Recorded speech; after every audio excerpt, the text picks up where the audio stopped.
Ann Curtis, parang totoong estudyante pa talaga sa kanyang looks habang naka-school uniform ito.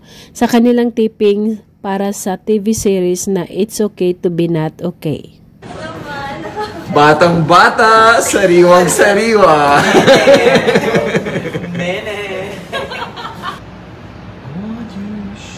Laging napagtitripan din ni Inchung D si Ann Curtis dahil magkasama sila sa taping.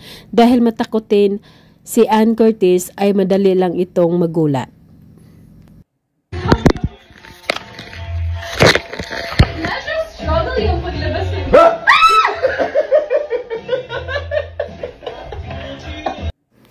Pati sa pagkain ni Ann Curtis, laging nakukuhanan ng video ni Inchung D ang kapamilya actress at medyo nahihiya pa si Ann dahil nga sa marami ang kanyang pagkain sa plato.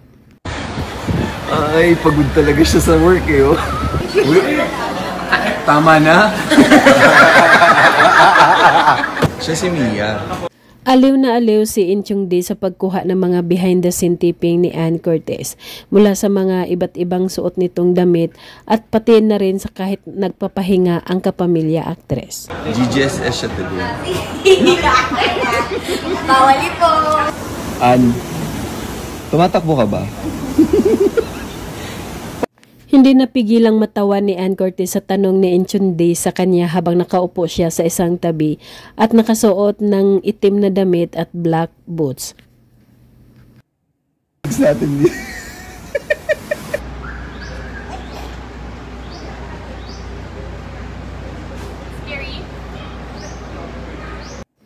Ang saya ng kanilang team dahil tuwing break time ng kanilang trabaho, napakasarap na mga pagkain ang nakalatag sa lamisa na kanilang pagsasaluhan.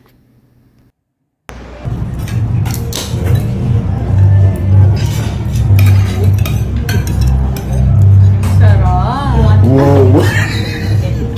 Samantala, sa ibang event na dadaluhan ni Ann Curtis, tulong-tulong ang kanyang mga glam team sa pag-aayos kasama ang kanyang mga iba't ibang damit na susuotin.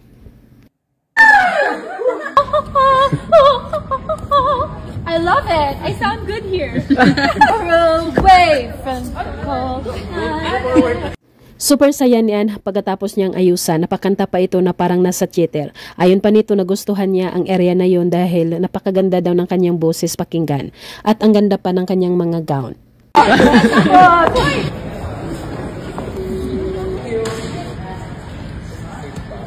One day, my grin.